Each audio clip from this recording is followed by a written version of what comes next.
Da gyfeillion. Wel, dyma chi chydig geiriau am un o arwyr Dawnsio Werin, sef Lois Blake. Mae'r Eisteddfod Genedlaethol yn rhoi amryw o wobrau cof am enwogion. Mae'r rhaglen y dydd yn frith o enwau sy'n aml yn golygu ychydig iawn I lawer. Lady Herbert Lewis, Tywyn Roberts, Ifor Davies, Osborne Roberts a myrdd y rai eraill. Does gyda'r hanhelaeth o bobl, os nad un nhw'n ysgol heigion neu'n haneswyr eisteddfodol, ddim clem pwy oedden nhw. Ond os oedden nhw ddigon pwysig I roi henw I wobr yn yr Eisteddfod Genedlaethol, ond yw i'r un mor bwysig ein bod ninnau yn cofio am eu cymwynas. A dyma, daflu ychydig o leini ar y brif wobr Dawnsio Werin, sef cystadleuaeth trws coffa Lois Blake. Dyma I chi gader Dawnsio Werin, ac mae hennill yn blien fawr yn het y tîm buddigol. Ond pwy oedd Lois Blake? A pham y dywysid hi I anrhydeddu'r brif gystadleuaeth Ddawns yn ein prifwyl? Cymraes o fri meddech chi, wel nag yw wir. Saesnes oedd Lois Blake, Saesnes ronc. Ond iddi hi y mae'r diolch yn anad neb am ail gynnau tân Dawnsio Werin ar aelwyd Cymru. Roedd Lois o dras Bonheddig. Fe'i ganed yn Streatham yn Llundain yn 1890 yn Lois Agnes Fownes Turner. Roedd ei thad yn gyfrifydd a'i thaid Benjamin Brecknell Turner yn ffotograffydd enwog. Mae casgliad cynhwysfawr o'i ffotograffau yn amgueddfa Victoria ac Albert yn Llundain. Bu farw ei mam pan oedd Lois fach ond yn 2 oed, ac fe'i magwyd gan ei modry bai hewyrth Mary a James Watt. Trwyddyn nhw, fe gafodd fywyd llawn a breintiedig yn teithio gwledydd Ewrop mewn cyfnod pan oedden ni Gymru gwerinol yn ystyried yr Eisteddfod a trip ysgol Sul fel gwyliau blynyddol. Fe gafodd Lois addysg mewn ysgolion Bonedd a Finishing School yn Genefa yn Swistir yn astudio coginio a garddio trwy gyfrwng y Ffrangeg. Cafodd addysg bellach yng Ngholeg y Royal Holloway, Llundain a'r London School of Economics. Fywyd bonheddig, breintiedig, gwraig ifanc o Saesnes, fel un o gymeriadau Downton Abbey. Pan dorrodd y rhyfel mawr allan, I ffwrdd anharwres oedd yn ei hugeiniau cynnar I wasanaethu yn Serbia, Romania a Rwsia, a gweithio fel nyrs, cogydd a gyrru cerbydau I faes y gad. Ar dren yn Siberia yn 1916, cyfarfu Lois Turner a ffensair morwrol ifanc o'r enw Leonard James Blake. Flwyddyn yn ddiweddarach buont briodi, ac ym gartrefi yn Llundain a maes o law cael 2 o blant, James a Felicity. Yn drist iawn fe laddwyd James yn yr ail rhyfel byd, ond bu Felicity fyw nes ei bod yn 93. Bu farw yn ei chartre yn Chippenham yn 2013. Roedd hi'n un o is-lywyddion ffyddlon o Cymdeithas Ddawns Werin Cymru. Yn 1930, daeth Lois Blake a'i theulu I fyw I Langwm, pentre fach yn ardal Corwen, Sir Feirionnydd, ac ymgartrefu mewn tŷ ar enw Melysfan, ac aros yno am dros 20 mlynedd. Dyma ddwedodd ei merch Felicity am y mudo yn y cylchgrawn Ddawns 1974. Yn 1930, am amryw o resymau, fe anhwylder I fel plentyn, y cwymp yn newidiant llongau Lerpwl a chariad mawr at fyw yn y wlad, prynodd fy rieni Melysfan yn Llangwm. Gallai fod wedi bod yn fywyd unig gan fy mod I am rawd I ffwrdd mewn ysgolion preswyl a dim ond unwaith neu ddwywaith yr wythnos y llwyddai fy nhad I ddychwelyd adre o'i waith yn Lerpwl.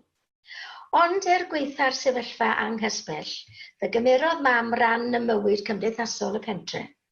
Ymgyfech a llachodd ar brif athrawes ac fe ddechreuodd y ddwy ddysgu dawnsio Werin i'r plant.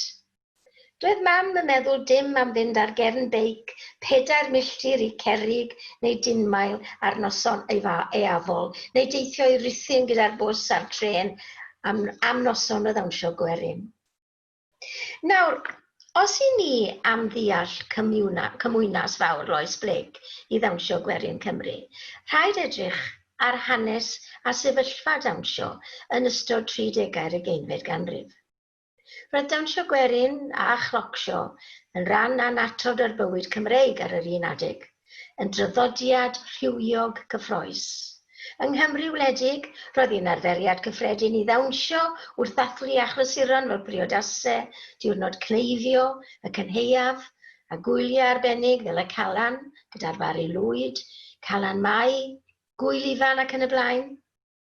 Roedd gwaith ar y tir yn galed, ac I wneud yn iawn am hynny, roedd yna gymdeithasu brwd, gwledda, cyfeddach, canu, chwarae offerynnau, adrodd straeon a dawnsio. Yn y cyfnod hyd at ddiwedd y 19fed ganrif, roedd pobl yn byw yn Eu milltir sgwâr ac yn creu I adloniant I hunain. Roedd canu a dawnsio Gwerin yn rhan o adloniant naturiol pob ardal yng Nghymru. Dyma fel tai oedd y canu pop a dawnsio disgo yr oes honno. Roedd y Werin yn byw mewn cymunedau bach clos ac yn ymlafnio ar y tir. Roedd chwarae, cynbwysiced a gwaith a chrefydd, a thrwyddo cawsau arferion Gwerin eu gwarchod a'i coleddu gan y Cymdeithas.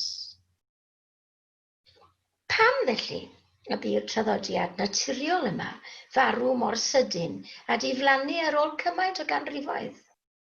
Mae'r resymau yn eitha cymhleth. Tua diwedd y 19fed ganrif, daeth y chwyldro diwydiannol I Gymru, ac yn ei sgil mewn lifiad o gannoedd o bobl o Loegr a Thu-hwnt. Dechreuodd pobl gymysgu llawer mwy ac ddiwasgarwyd y cymedau bach gwledig clos.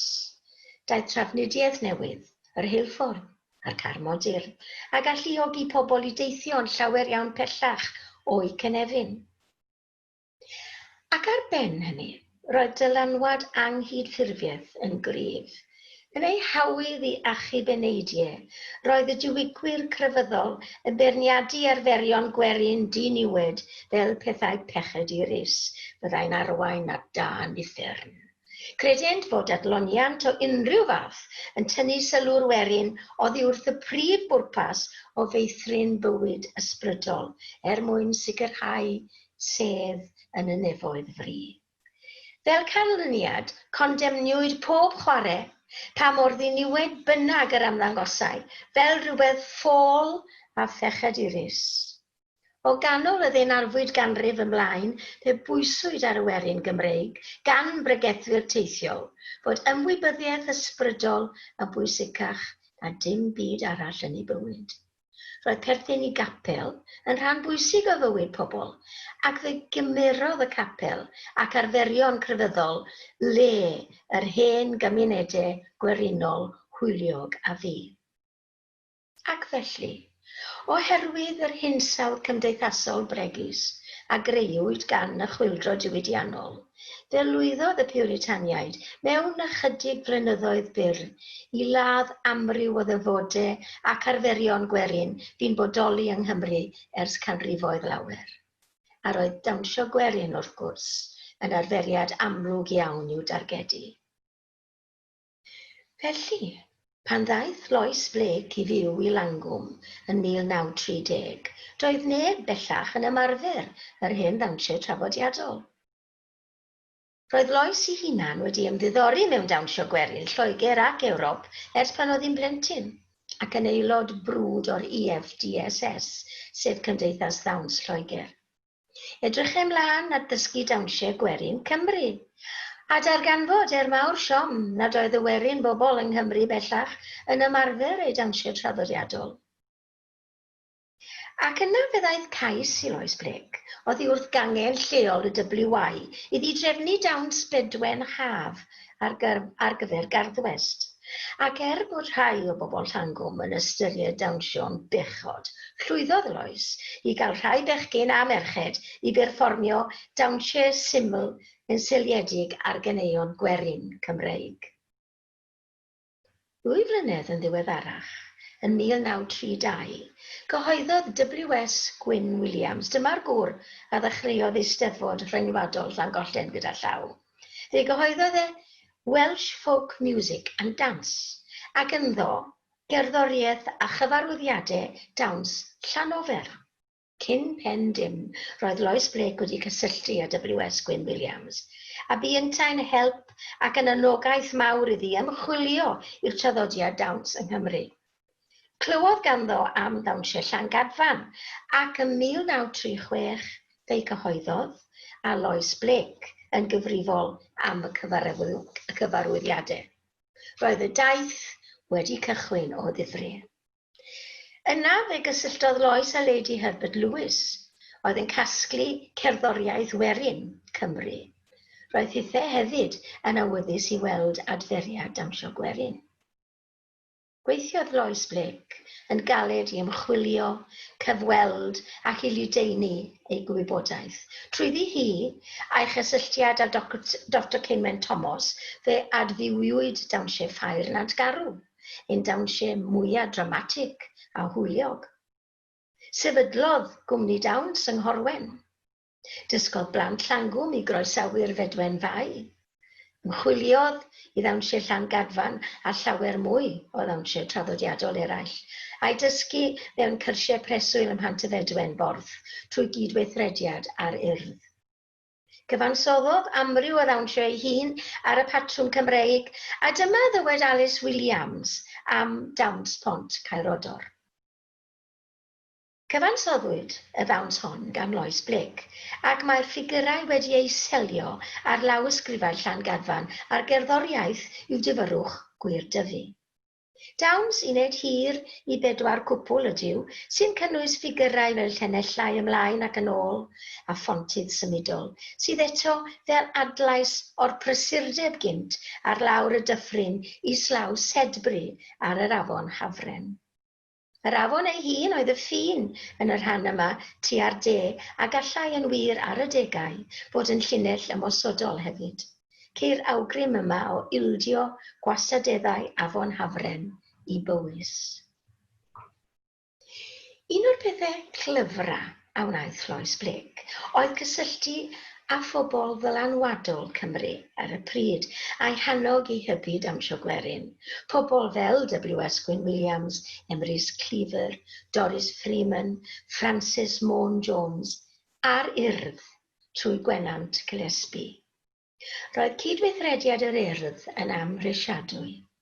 Dyma ddywed Gwennant Gillespie mewn araith yn 1975. Roedd Lois Blake yn awyddus i gael cydweithrediad pobl ifanc yr urdd, gan fyny mae nhw yn allai roi anadl einioes yn esgyrn sychion y dawnsiau a oedd yn bod ar bapur yn unig. Ac meddai Gwyn Williams Bangor yn 1987. Credai'r Cymru bod ei dawnsio Werin yn fyw gan fod llyfrau o Welsh folk dances wedi cyhoeddi gan athrywesau ymarfer corff. Dawnsio bach a gyfansoddwyd ar gyfer genethod bach mewn ffrogiau gingham oedd yr rhain. Patrymau bach syml a thlws go gyfer eu perfformio i gyfeiliant a lawon fel llwynon a migl-di-magl-di oeddent. Dawnsio Werin anilys hollol. Yr hyn a wnaeth Lois Blake oedd ymchwilio i hen lawysgrifau a choeddiadau a darganfod yr hen ddawnsio dilys traddodiadol. Ambell tro, rhyw ddarnau bratiog digyswllt ag ai, ond aeth ati yn ddyfal i'w hael drefnu a llunio cyfarwyddiadau go gyfar a'i hyfforddi. Fel athrawes ifanc yn y 1940au, y clywodd Alice Williams am fodolaeth Lois Blake gyntaf. Ysgrifennus ati i ofyn ei chyngor a threfnu i'w chyfarfod. Cefais sioc. Disgwyliais gyfarfod â gwraig, luniau ddifanc, ond gwraig wargwm mewn tipyn o oedran a ymddangosodd. Gwallt coch, syth bin, a'r arian yn ymbelethu ynddo. Gohoddodd i'w char, a ffwrdd â ni am bentref oelas, a hithen siarad 15 o dwsin am ddawnsio. Pryn y gallwn ei deall gan goethder ei hacen Saesneg. Roedd hi'n holi am wneud hei. Gwair oedd hei i mi bryd hynny, ac ofnaf na dde allais o gwbl mae pleth a olygau, nes iddi gyfeirio at rhif 8, ynganiad unigryw, credwch fe. Dyma stopio'r car wrth ochr y ffordd ac allan â hi i ddangos i mi sut oedd gwneud hei i 4 yn ril gwyr. Dim ond 2 oeddem ni, ond roedd 2 gasgen col tar wrth ochr y ffordd a gwai o gwmpas yr rheini y buom. Dim ond ni'n 2 oedd yn symud wrth gwrs. Dyma fy medydd o ddŵr a thân i gymlethdodau ffigurau dawnsio am cyfarfod cyntaf gyda'r wyrth o wraig y deithim i'w adnabod, ei hedmygu a'i charu yn fawr iawn.